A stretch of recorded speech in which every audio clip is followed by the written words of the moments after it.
You ask Tiger to solve. This deals with linear equations with one unknown. The final result is x equals 9. Let's solve it step by step. Group all x terms on the left side of the equation.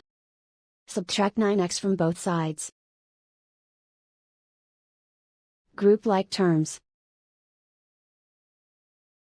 Simplify the arithmetic. Group like terms.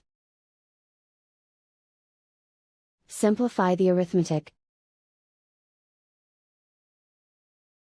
Group all constants on the right side of the equation. Add 3 to both sides. Simplify the arithmetic.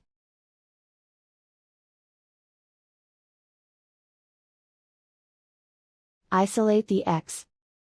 Divide both sides by -2. Cancel out the negatives. Simplify the fraction. Cancel out the negatives. Find the greatest common factor of the numerator and denominator.